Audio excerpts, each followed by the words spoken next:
A busy past few days with graduation and just a lot of picture taking, a lot of seeing family, Oh, that's but I'm fun. feeling That's all fun stuff. definitely. So I How many think for siblings now, do you have? I've got one sister, Okay. And how old is she?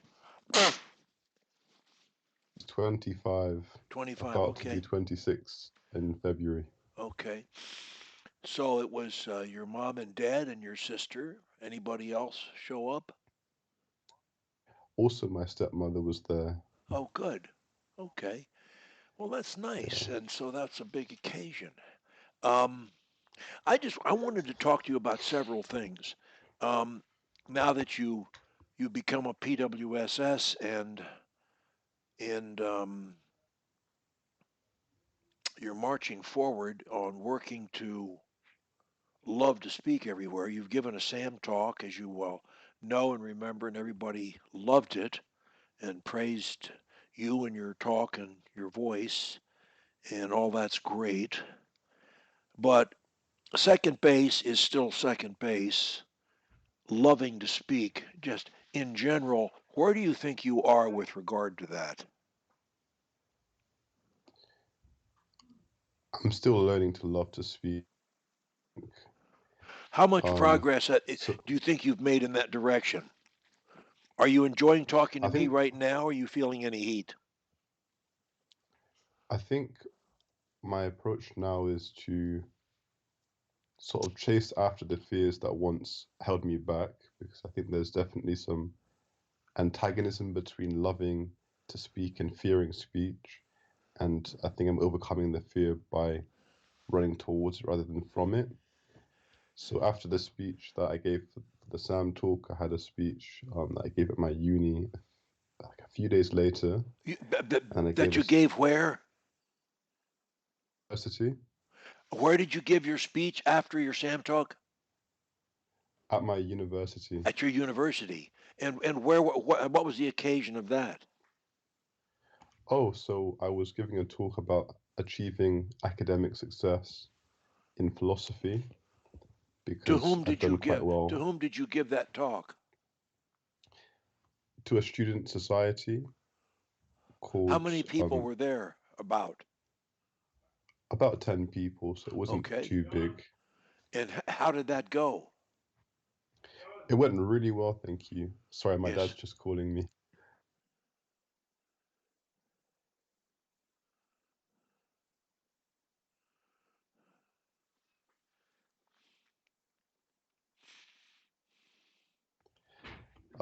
So I'm currently back home, so there's a lot of variables to deal with. Yeah. So when you as you talk to me now, are you feeling any fears at all? No fears, no. When you gave your talk, your SAM talk, did you feel fears? Definitely at the start, And then they went but I really away. welcomed them. And then they went Yeah, away. I got more and more comfortable. Okay, Yeah. when you gave your talk at the university after your SAM talk, did you have fears at the beginning? Yeah, And some, did they go away? definitely. How Yeah. long did you talk to the university? That was quite a long talk. I spoke for maybe 30 minutes. Good for you. All right. In the average day, how many times do you have fears? One, 10, 20, 100? You don't know, too many to count, or none, or very few. Most days, no fears.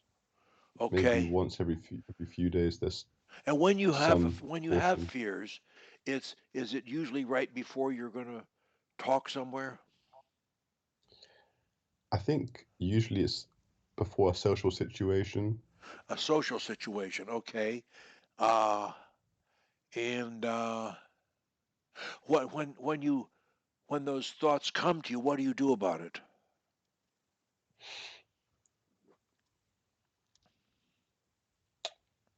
Right now, the crutch that I fall back on is taking pauses, but last time we spoke, you encouraged me to use the emergency crutch. So I'm gonna have to start practicing using that. And what is your emergency plan? So talk less. I believe pauses are part of it, and certainly the idea of treating it like a tennis match and sort of like knocking the ball back onto the other Okay, side. less I, link and stop. Less okay, link and stop, not pause. Stop. You're right now. You're right. talking in continuums, and that's fine. You're totally fluent. It doesn't matter. But when you're under pressure, the more you stop, the shorter your increments of words in each increment, the easier it will be for you to talk. And as you speak, you think about linking your words. In your case, you might also think extreme pronunciation or enthusiasm, it would help. But you better write this down because you didn't remember it. Less link and stop. And the word is stop, not pause. Stop means stop. 1001 is a stop. 1001, 1002 is a stop. 1001, 1003 is also a stop. Make people wait. And if you lose the speech floor, you don't care. You'll get it back. You won't lose it often. When you stop, you command the attention of the listener. Every time you stop, you get a break, they get a break, and you bring them to you. A triple win. Triple. But it's stop, not pause. Full stop. At least 1001. 1001. That's the minimum stop. Then you can continue. If you feel more pressure, make your stops longer. If you do, you'll speak better, easier, and everybody will like your speech even more. Now, every time you have a fear in a social situation or anywhere else, you should drown it in a flood of positive affirmations. I love to speak. I love to say my name, whatever it is. When I speak, calm floods my body. You can say it under your breath. You can say it softly. You can say it out loud if there's no one around, but you say it. I love to talk in social situations. I love to meet new people. I love to ask them questions. I love to learn what they know that I don't. I like to find out what I can like about them.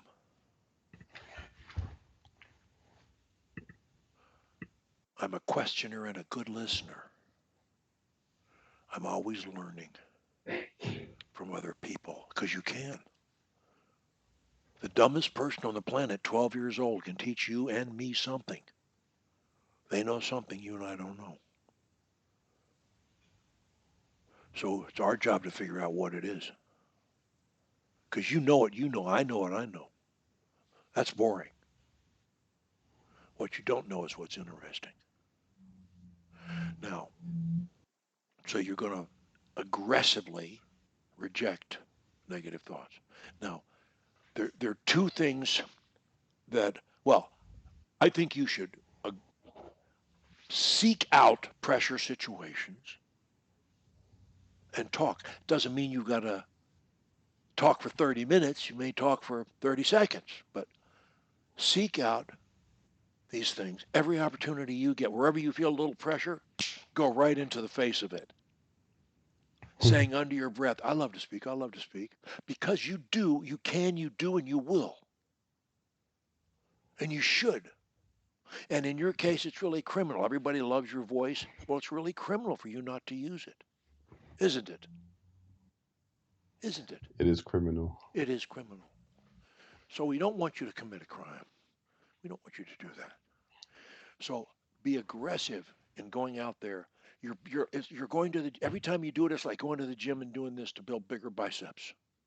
And you're lifting heavier weights, a little heavier weights. Not so heavy you can't lift them, but heavy enough that you can lift them. Oh, but they will give you some more resistance than you're used to. And you keep doing that, and you never stop because it's going to make your life more fun and it's going to make you more interesting. It's going to make you more friends of all stripes. So, aggressive going to the very thing that concerns you is where you're going because you're going to beat it. You're going to own that situation. Eventually, they're all going to be your special areas. You're going to love them all. Why shouldn't you? You can, so you should. Be ashamed not to. So that's an attitude and it's a policy every day, all day. Seek out these situations and do it. Now, I also have to tell you, um, and you can, from time, you should still come to Sam as much as you can because why? Because those are your people. Prathush and Javier and Clifton and all those people and all the ones learning to do what you've done. Your being there helps them as well as yourself. So come to as many SAM meetings as you can. And don't hesitate to give additional talks from time to time. Volunteer to talk about something that's happened in your life or something you've done that might interest other stutterers and people who did stutter. So keep doing that. Thirdly, train to be a coach. Even if you never have time to coach, I think you could and should train to be a coach, become a certified speech coach, and I think you should coach at least one person a week for a year. You're going to have a career, it's not going to pay you, they could never pay you enough to compete with the kind of salary you're going to earn. So you're doing this to help somebody like yourself and somebody like I was. So that's why you do it. But I'm not asking you to coach a bunch of people like I do or Berthuge or Javier do. You know, they live in Indian Spain. And if they can make a few bucks an hour, it means something to them. It's helpful in their lives. And so they're really into it up to here. And then Clifton and Vikram are more like you in that they don't um, financially coaching would probably never make much of a difference to them, but they they're willing to do it to help people, you know, within limits of their time availabilities. Everybody can do one a week. Don't you think that's true? Yeah, in fact, I think I'd like to begin to make some progress on that front because I would like to become a coach. And I was thinking originally to start next year, but I don't see why not begin the process from now. Well, okay, we will, and I'll send you stuff, and I'm happy to hear that. And look, the biggest beneficiary of that's going to be you. I promise you that because you can't coach without learning. You can't coach Right. without improving your speech. You can't do it. So your speech is going to get progressively better, like that snowball going down a hill. It's going to be a real big snowball eventually, and and that's great. And the last thing, I guess it's the fourth thing that I'm suggesting to you, is you're going to work on a PhD. Didn't you tell me that? That's correct. Okay. And is it in psychology? I can't remember. I think it was. Is that right? Broadly speaking, yes. Broadly speaking, okay. And then what I wanted to look, I want to recommend something to you really strongly that will, in my opinion, if I were in your shoes, I would love to do this because I think it'd be a chance to distinguish myself. But if I were in your position, I would also love to do it because it could be a huge help to PWS around the world. And what is that? We talked about, you brought it up, about writing your thesis for your PhD down the road on something to do with stuttering. And I'm going, yay, but what you need to write about, what is the most exciting thing about stuttering right now in the world? That what is newsworthy and controversial and exciting about stuttering right now? The medical community, the science nonsense of stuttering research says stuttering is an incurable disorder. Everyone must accept it. Lie. There is no research backing that up. The research that they've done is individual people, pockets, one guy here, one girl here, and so forth, who've done handfuls of studies. Oh, isn't that wonderful? But they're non stutterers, 90% of them plus, and the rest still stutter. They're not like you and me, mate. You and I used to stutter. We know what it's like. We can feel it here and all the way down to our toes. We know exactly what it's like. And the world needs to know that there are a lot of ways, legal and moral, to stop stuttering. And we got 733 pages of reasons right here. And there are almost 2,000 videos on SAC. They're all research. They're all scientific. And they're all for the world to see if they're members of SAC. And we have accomplished several hundred success stories. We've only posted pushing 200 because I got other things to do with my life. I can't just do this. I do it almost 24 hours a day as it is, 7 days a week for 6 years. I have done 6,000 individual sessions with people like you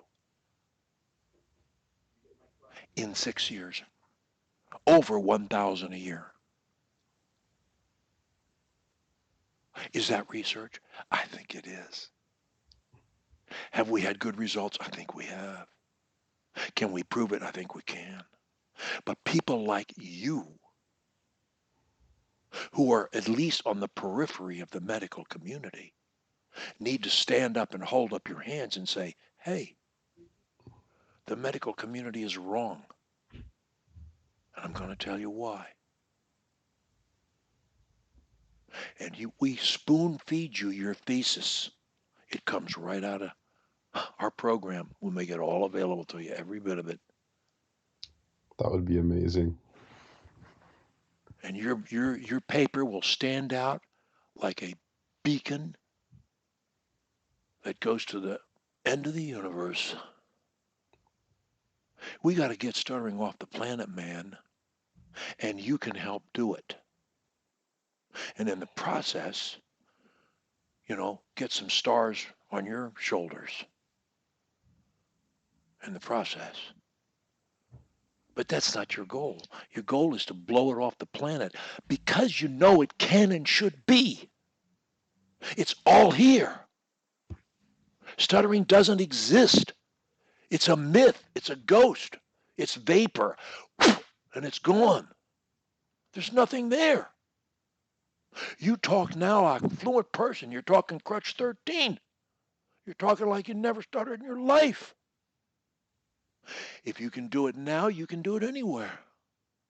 Can you breathe here? You can breathe there too, and anywhere else. You can do the same thing with your speech. Your brain tells you when to breathe and when not to. Your brain knows what words, my brain knows what words to say to you right now. I'm not picking one word. I don't have to. My brain takes care of it. It's breathing for me too. Thank you very much. Stuttering is the name of a thing that really has no substance. It's holding back for inexplicable reasons. Oh, we're perfectionists. So are a lot of other people. Oh, we worry about what others think about it. So do a lot of other people. But maybe they get migraines or an ulcer or a skin rash or cancer or whatever. You and I got stuttering and maybe some other things. I don't know. I get migraines too. So, but all this stuff, mind training, what are the three things I say to you as a young man? I talk to you like my same way I talk to my grandchildren because you're their very age, right in the middle of them. I got 13 of them. I say the same things to them I say to you. You got to do three things to have a good life. Your best. Doesn't matter what. Whether you're a brain surgeon or a street sweeper, doesn't matter. The point is, did you do your best or not? If you do your best, you can hold your head high. There's no shame in any honest labor. You do your best, you can hold your head high, and you will. Secondly, and you'll also be sufficient, self-sufficient. You won't be dependent on your parents or anybody else, which you shouldn't be. And the second thing is you got to be as loving as you can be. That's a very hard thing to do because it means thinking about other people first, and that's not natural. Whether it's holding a door or sharing something you have or saying something kind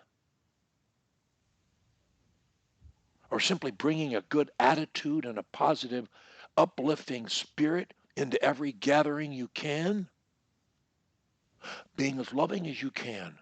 And I say to myself, when I'm loving, I'm happy. When I'm loving, I'm happy. Because when I'm not loving, Jonathan, I'm not happy. And I submit you're not either. And the more loving you are, the happier you will be. Period. Period. Period. And what's the last thing? What's the third thing? The most important one of all, mind training. Mind training. If you don't train your mind will train itself. And you won't like a lot of it, like everybody else. 99+% of the world does not mind train. A fraction of 1% does.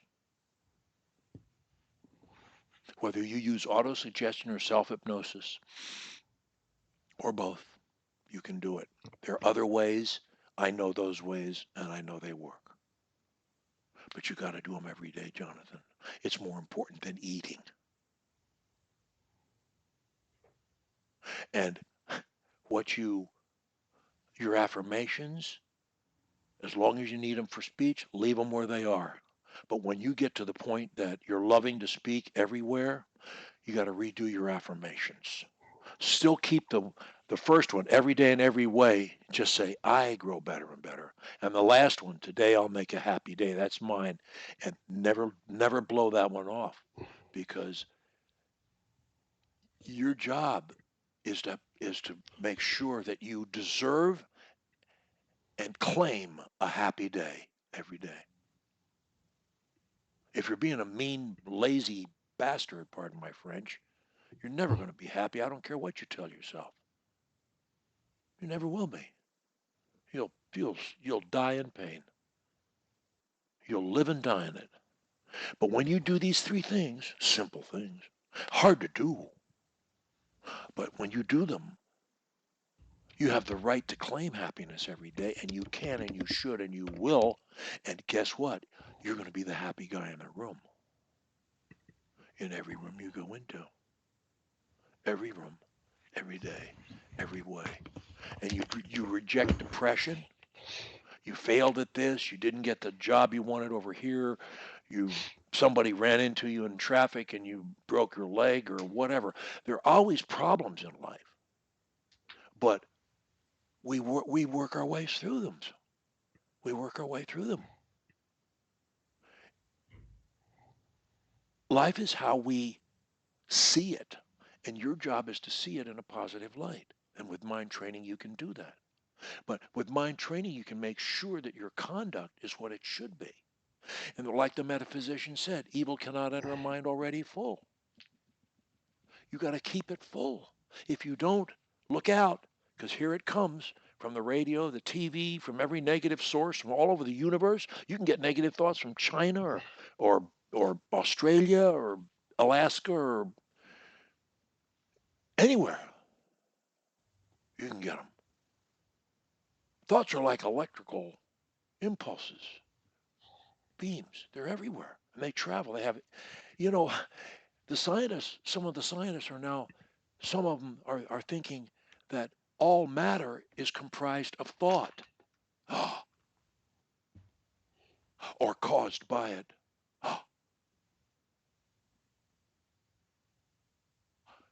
I know one thing. What's in the front of this book that the psychiatrist wrote, the most important words in this book, you should read them every day.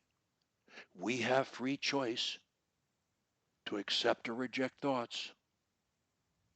Nothing compels us to think anything except our own desires. So use your mental switch and dictate your thoughts. Believe that you can improve, and you will. That's a message worth giving the world. And it's the very foundation of why we are able to stop stuttering. It's the basis of it all. It's all thought. It's all in the mind. We use crutches, they're methods, tools to accomplish a certain goal. They are not the goal itself. When we finish building a house, we no longer need the hammer and the saw and the nails and all that stuff. We don't need them anymore. We have the house. Same thing with stuttering. When we stop our stuttering and knock off the fear, we don't need them anymore. We may use once in a while to repair something. We have a small toolkit of crutches handy. We know them. They're available if we need them. I use them once in a while. I use a hammer, swat. Satan right on the nose. He goes away.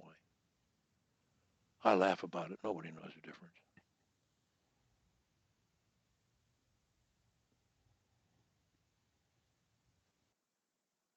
What do you think?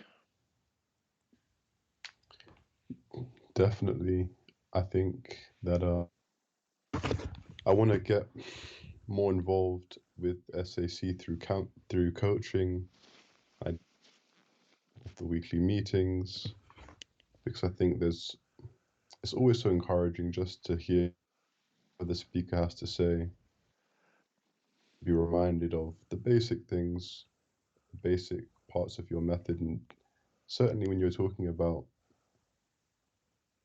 through academics challenging the consensus, that is exactly what I'd to challenge the myth that tells us that this is an incurable disorder or disease. And I'm quite excited about challenging that paradigm because we have so much evidence against it. I think I'd really like to just focus my thesis on, first of all, framing this issue as a psychological problem as opposed to a mechanical or neuroscientific one. I don't damaged brains in the majority of cases, but this is a matter of belief, which is why the mind training is so important. This is a matter of understanding. I'd love to reframe it and then to present an argument and a path forward in um, academic conception of stuttering and speech anxiety. Your thesis, I hope I'm around when you write it, but it could have titles like Why Stuttering can and should be removed from the planet. I mean, say it what it is. And and that anyone who knows anything about stuttering and then begin by explaining what the science says and and the fact that the science is really based on pockets of research, quote, experimenting by people who have no idea what stuttering is. And they all uniformly fail to help stutterers because they simply don't understand the problem, or the very few who still have the problem. There's never been any research by people like you. And that's the truth. And I was the first exception of note, fine. And I've done the most of it. But other people are now doing it, like Javier and Prathusia, you know, and hopefully you, so we can make a difference in this world, mate. And it doesn't have to cost us a ton of money. I mean, I still fund the losses for SAC, and I won't be here forever, you know. Um, we're converting it, as you know, to an association that's going to be nonprofit, and that'll be next year, and great. Um, and maybe they'll get donations that'll help. I'm trying to get a vehicle set up that will continue to exist and move forward on its own momentum without my help. Because obviously, I'm not going to be here always. So it needs to move forward without my help. And that means it has to have people like you who are making it happen, one way or another. A group of people like you who did stutter and who understand the problem and know it can be defeated and know it's a terrible. Listen, Jonathan, your case on a relative scale, I mean, I got a lot of cases that are much worse than yours, much, much worse than yours, and that who have beaten it. They speak as well as you do. And these are people who, Jonathan, if you suffered that much, I mean, these people they have to be somewhat, they have to have some suicidal thoughts. There's just no way around it. And Jonathan, there are a lot of people like that. So this is an important cause. It's like, unfortunately, it's unnoticed because it's kind of like one of my friends who is a ex law partner of mine who sits on our board is a past ambassador to Sweden and really nice guy. I love the guy. I practiced law with him. He's quite a bit younger than I am. But he said to me when I invited him into this, he said, Lee, I've never known a stutterer. He didn't know me when I stuttered. And he said, I've never known a stutterer. And I said, Tom, you've known hundreds of stutterers. They just don't stutter around you. They're covert. Most stutterers are situational. My family did not know I stuttered until they heard me in public in court. They denied I stuttered when I told them I did. They didn't believe me. None of them. My mother, my father, my brother, my sister. Nobody believed I stuttered until they until they saw me humiliate myself beyond comprehension. Then they understood. Not one of them ever mentioned the word stutter to me again as long as they lived. They're all dead. Not one of them ever used the word again around me.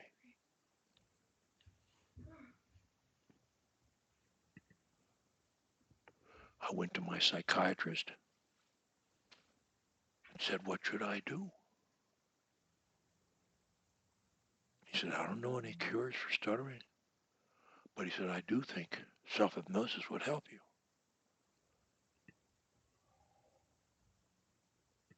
And I learned it. He told me about a book, very short, easy book. I did it 3 times a day for years. Now I do mainly auto suggestions, always once a day, sometimes twice. I'm doing kind of a little bit of a blend with of self hypnosis. Sometimes I get more into that vein or genre. It's not about me. I'm looking at you as you and people like you. And I'm not saying there are a lot of them.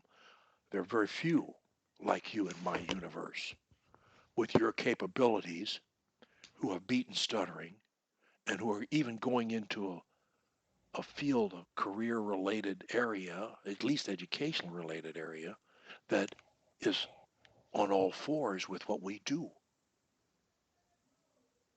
I have a grandson who has a BA and an MA in psychology, and he's a certified hypnotist, and he practices psychology. He treats people for a living. He's right around your age. I mean, maybe a year old. Let's see. I forget how old you are. How old are you? I'm 24. You're 24. He may be 2 years older than you.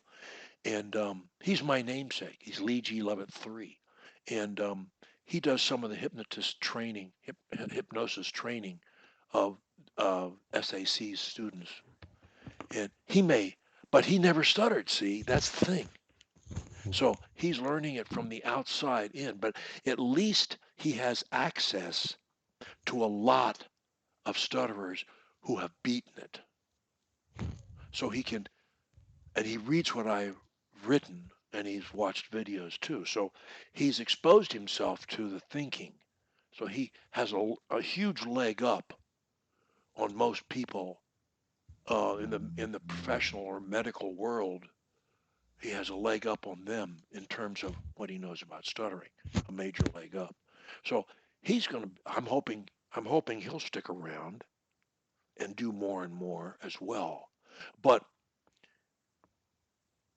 it's it's Prathusha and you and the people like that that'll be the glue of it.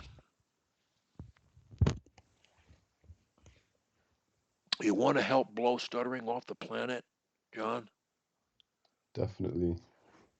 And I Okay. do feel very uniquely positioned to do so, given, as you mentioned, the fact that I'm an ex PWSS and that I'm able to study in psychology, psychiatry, and neuroscience.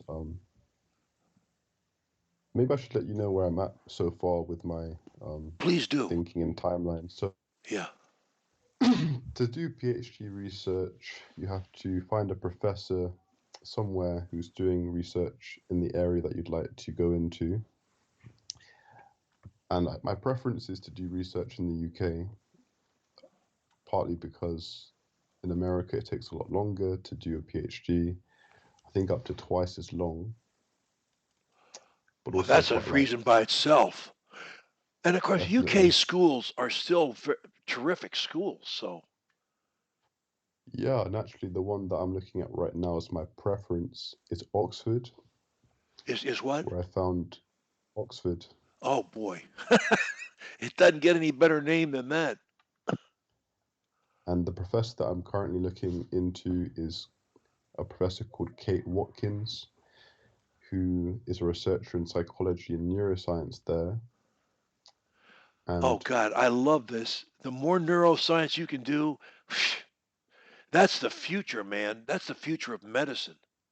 Seriously, when you're my age, it's going to be a new world out there because of neuroscience. Pills are going I to go believe on that. they're going to go on the eclipse. They're going down. Pills for depression and boredom and all that kind of stuff, anxiety. They're, they're going to be replaced by mind training. And you're going to see this. I guarantee it. I know it's true. And people like you are going to make it happen.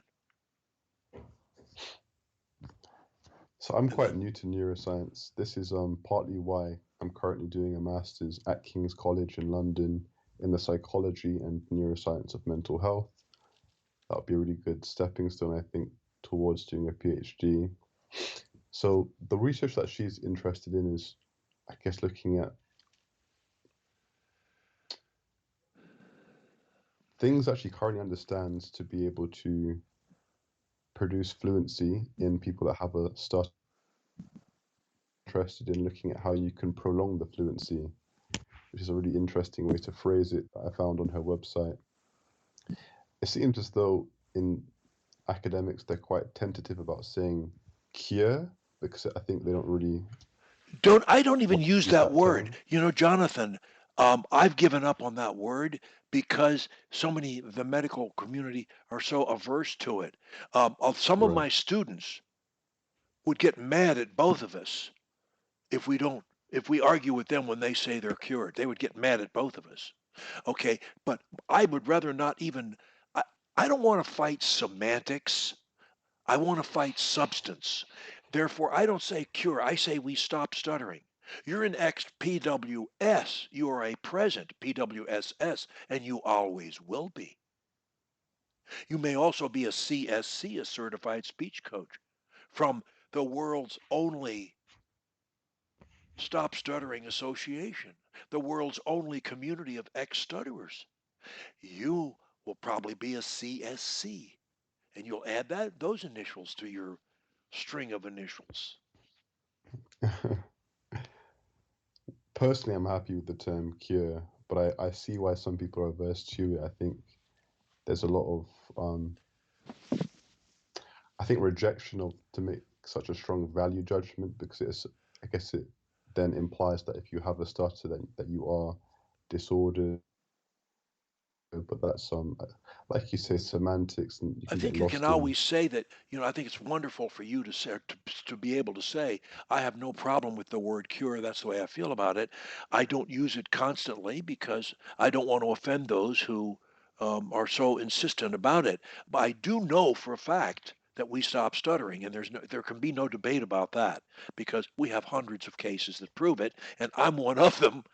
So you take it from there. I would make another recommendation to you in your abundant spare time, ha ha ha, I would suggest to you that you do what I urged my grandson to do. Become a certified hypnotist. Go to whatever authorities there are in the UK and London that are into hypnotism and who certify it and take their course and become a certified hypnotist as well. I think you need to do that for yourself. And I think if you're going to be a psychologist, you need to be able to do it anyway, in my opinion. Control of the mind. Look, our minds are 5% conscious and 95% subconscious. When we go to sleep at night, only the conscious mind sleeps, 5% of our mind. The other 95% is open for business. It's saying, I'm awake, Jonathan. Download on me, mate. And when you do your mind training treatment right before you go to sleep, that's what's present in your mind, and that's going to filter down in your mind like water going into a sponge all night long. And that's why, with many people, probably including you, I've urged them to do their autosuggestions, to record them in a monotone. Every day in every way, my speech goes better and better, kind of thing, and play it at night when they sleep. And many of my people have done that, and it has helped them immeasurably. So, mind training and your subconscious mind, as you likely know, will listen more to your voice than any other voice ever because it trusts itself. It trusts your voice. So when you program your mind will suck it up and accept it more and faster than any other voice. And we know that the most repeated thought becomes the dominant thought, and the dominant thought becomes a reality. So we repeat it when we do autosuggestions and we use visualization. We know that when we visualize ourselves being fluent or making the putt in golf or scoring well on a physics exam or whatever it is, or speaking to thousands of people and loving it, the more we visualize as well as verbalize those two things, one, two, that's the key. And If you know self-hypnosis, you're going to have you're going to have twice the biceps, twice the mental biceps you do now.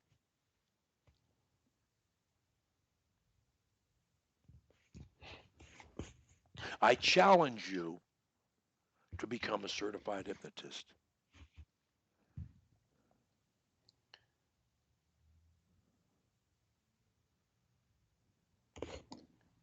I think for now, my priority would be becoming a speech coach Okay, in terms of what I can dedicate my time to. But who good. knows what else I might want to do in the new year. I think, yeah, I think I'd like to learn more about hypnosis going forward. Have you read Melvin Powers' book? I have not, no. You should get it. It's very short, you know. It's 100 and some pages.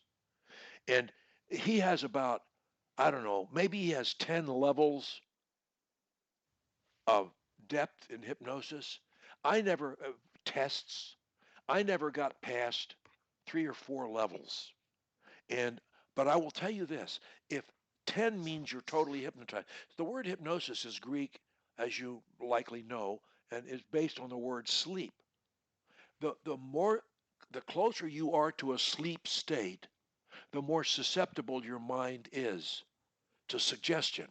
Autosuggestion, post hypnotic suggestion, what you make to yourself. Now, hetero hypnosis, having someone else do it, is good, but self hypnosis is much better because you're in total control of your programming and you can do it constantly. You can do it as much as is needed, and it doesn't cost you a dime, you know, financially to keep doing it. So, learning the process, but Melvin Powers' book is, I you know, if 10 means fully hypnotized, I was probably a 1, 2, or a 3 most of the time on a scale of 10. I think at my height, I may have gotten up to a 5, 6, 7. I don't think I ever got to an 8. And I did miracles with myself, but to me, they're miracles to me. You know, I work on things like pain, back pain. I work on physical ailments, organic ailments. If you read The Mind That Can Change Itself by Dr. Deutsch, have you read that? No, I haven't. Well, I'll take a Jesus, note. Jesus, write it down right now. Um, um, Is that about Deutsch, neuroplasticity? yes, how to, the Mind That Can Change Itself. He put it out in 2008, and it's been a bestseller pretty much ever since. And I write about it in my book quite a bit.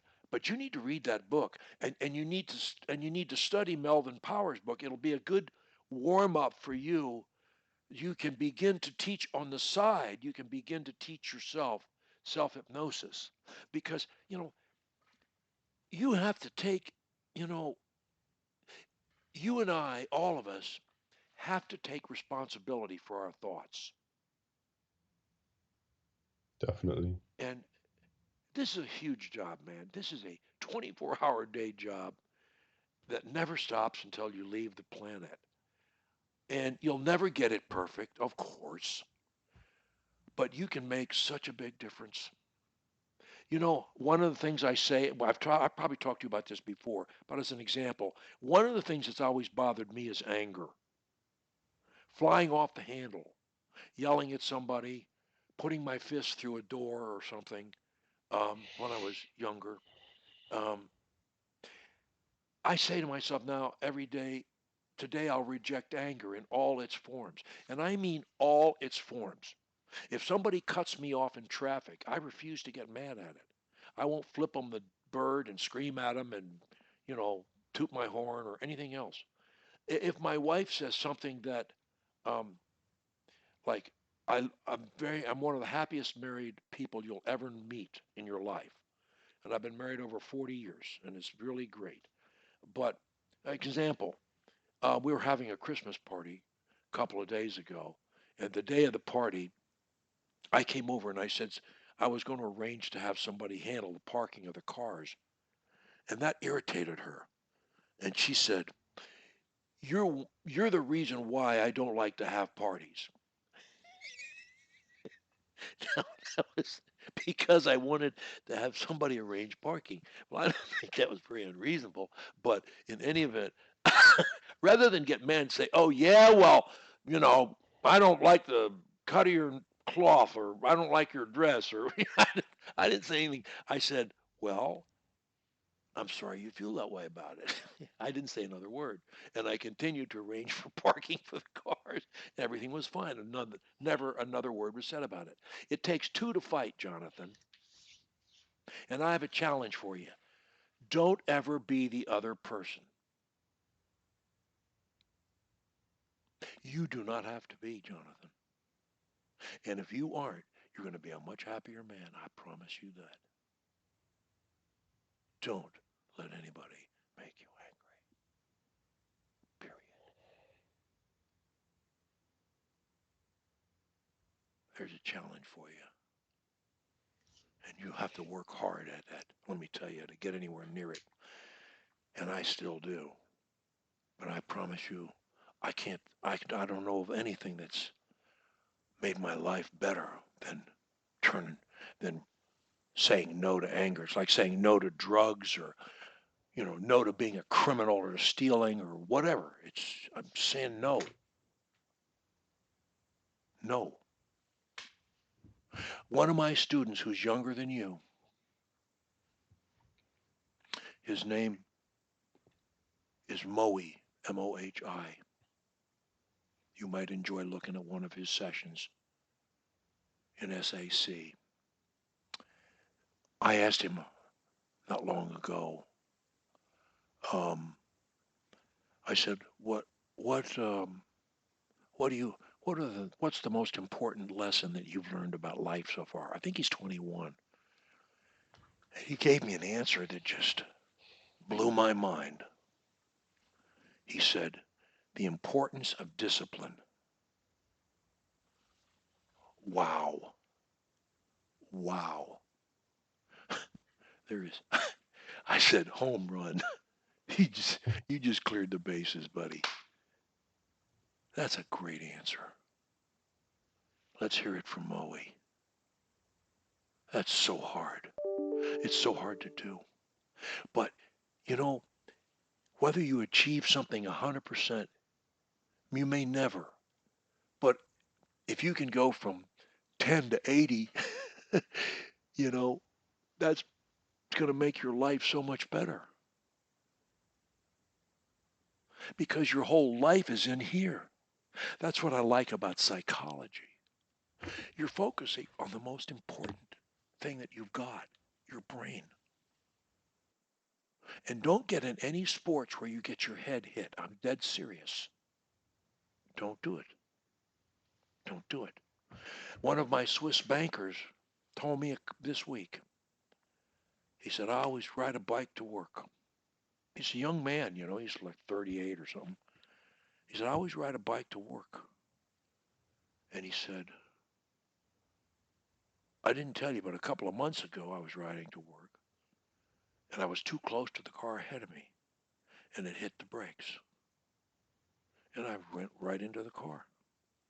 And I, of course, went sailing. I had on a helmet, but I hit my head, and it's been 2 months now, and my head still isn't right. I'm still having pain and some memory loss, and it's really worrying me. So I say, don't do anything. Your head is the most important part of your body. Don't do anything that puts it in jeopardy. My kids played football, all four of my sons. Three of them were running backs, and one was all county, one was all state. Um, and if I had it to do again, I wouldn't put them in football. I wouldn't let them in there. But because I'm afraid of it now, I didn't understand. There are other things to do than hit your head. Don't hit your head. Listen, I got to go, but this has been great. What are the four things that we talked about now? Can you tell me what they are? What is it? Certainly in reverse order, the last of the 4 points was mind training. Oh, rather the PhD.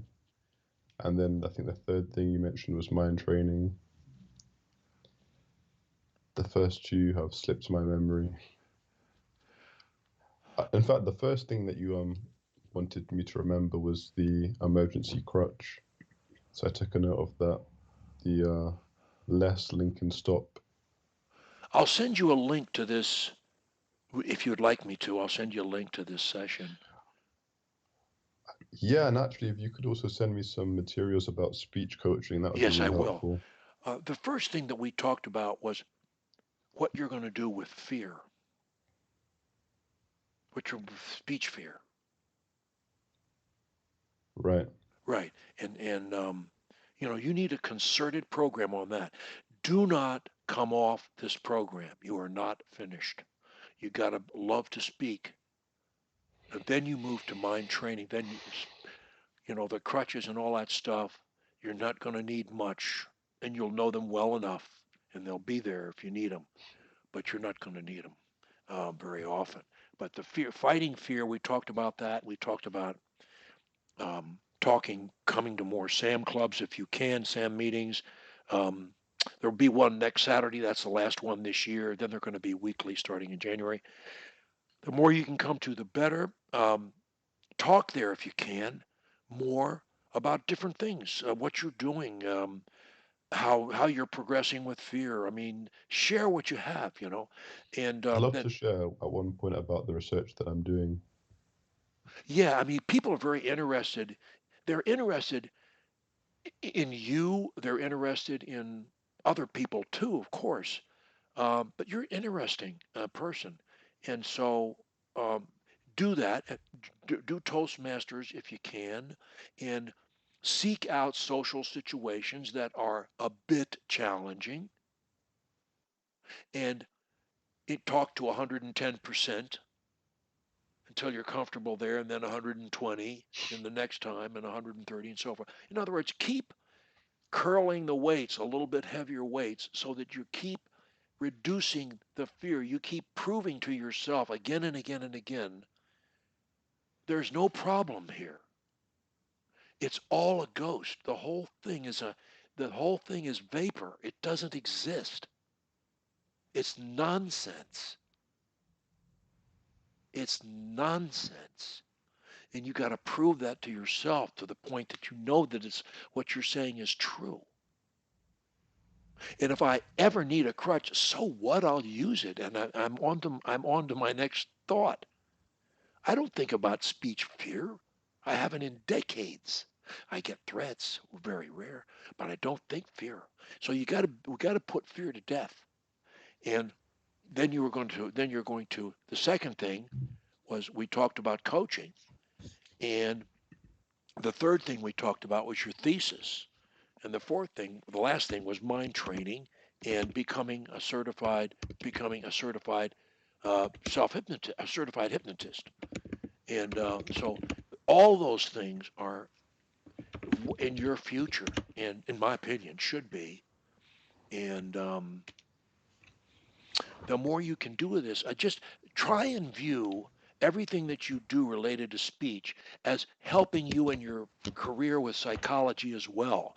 And all of that, one of the great benefits of being going into psychology is your ability to understand yourself and master yourself, because I'm sure I've told you before, life is not Jonathan versus the world. It's Jonathan versus Jonathan. If you can conquer Jonathan, you win the game of life. But it takes discipline and work, best efforts, maximum loving attitude, and a ton of daily mind training. But that's not so hard. And one of the byproducts of all of this, Jonathan, you're going to attract people like you. The better you make yourself, the better people you're going to attract in every area of your life. Isn't that nice, Jonathan? Definitely. Life is not about finding yourself, it's about creating the person you want to be. You got to identify what those goals are on a regular basis, and you'll change them. They will change. You will accomplish some of them. You will then draw a line through those, take them off your list because you don't need to work on them anymore. And you put something else on the list that you need to work on. Boredom, depression, anger, anxiety, jealousy, hatred, greed, laziness, insomnia, uh, uh, headaches, skin rashes. Who knows? Who knows? Who knows? Read that mind training book I suggested and get Melvin Powers' book. Get those two books, okay? Yeah, you've mentioned both of them in your books, so I I've sure read did. them indirectly, but it'd be good to go to the source. I did. I did. Well, listen, it's been fun seeing you. And look, Just I go want ahead. to ask a question actually, Yeah. because you sent an email. Let me see. It was from, I think it was a forward from a person called Rick or Richard Parent, and I think he was maybe complimenting my Sam speech, Yes. but the only part I have access to here is just you saying thanks to Rick. I'm not sure what Rick actually said. So it seems like you didn't forward the email chain, so I can't really see what you're responding to. I don't know. I'll have to take a pass on that because I have too many emails. I get so many every day. I'm drowning in emails in five different accounts, and I can't keep whatever I sent. I sent, and it's hard for. I don't save a lot of stuff. I save what I think is really important. I try to, but I probably can't back up and do that. I don't even remember the email you're talking about. I don't even remember it. Okay, it's not a big deal. But yes, I suppose going forward, I'll be speaking to you more about my research plans, and I would like to at some point see what data I can access through this network to support any arguments I'm making in my thesis. You would like to have access to SAC you're talking about? And So, one of the issues I've come across so far is that there's not a lot of data from stutterers because they don't really come data forward from to what? answer Data from what? from stutterers. From stutterers. Well, what kind of Right. data? Um, as far as I understand, any kind of qualitative data about how they think or feel Oh, in terms of questionnaires, because they don't tend to come forward.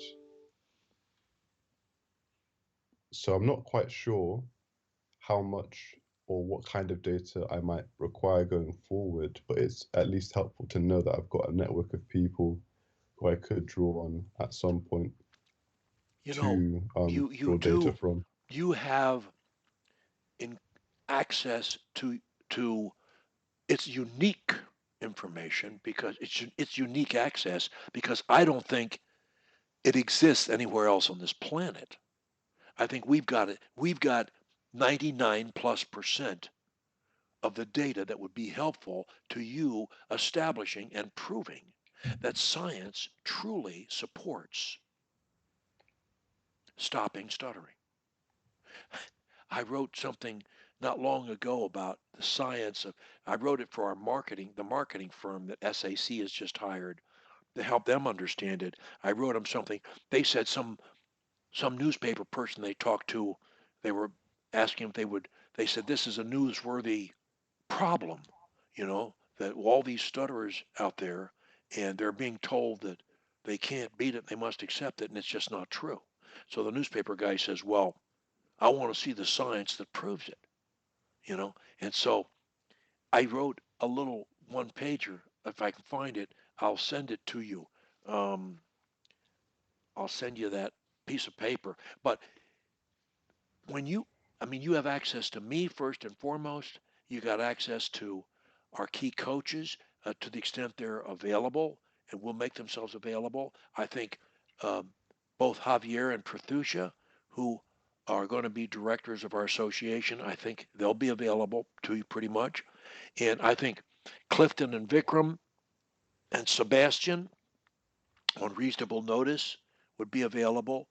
And then, of course, you can't avoid the work. They're pushing 2,000 videos, and they're all sessions, and they're all educational, and you can read summaries of them. Um, but just watching those sessions is going to be worth a ton to you. But I mean, going through everything on the SAC website, I've done almost 60 videos about my books and methods, 30 minutes to an hour each. You should watch them all. And so, the thing about it is, we come up with new, exciting information. Why did my book? Why is my first? This is my first book in 2000, written in 2015. And why do I now have this book? Why do I? All of the data you've collected. Exactly. It's from talking to people like you. I didn't make Right, this stuff up. And I right. ask questions and I figure out new things, or you figure them out. I had a guy in Indonesia suggest smiling. Somebody else suggested singing. I don't even remember who it was. And some of the coaches have suggested different things. So they're in the book. Your book So will certainly be a key source for my thesis. 733 pages. My marketing firm says, no one will ever read that book. And I said, are you kidding me? I got one guy who's read it 3 times already, and I posted it in September. I got people who've read my um, third edition, which is 550 pages, have read this thing. 3 guys have read it over 10 times. Over 10 times. And one guy told me, he said, I will never stop reading your book. Incidentally, he's a PWSS, and he gave a SAM talk not long ago. He's from Kentucky. His name is Jason. He works in a distillery. Has a beard down to here. Hmm. Oh yeah, he stuttered. I mean, serious stuttering. He had 12 years of 1 to 2 therapies a day. At the end of which they said, Jason, you just got to learn to live with it. And he did from age 18 till he met me at age 39 or 40. That was over 6 years ago. He has been cleared for 5 years. He calls me Dr. Lee. Hmm. I said, call me coach. I don't want to be a doctor. I'm a coach. This stuff works. And you could be a messenger.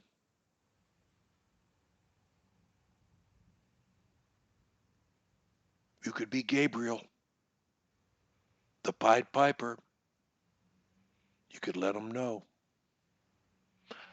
I just coach and write. That's all I can do.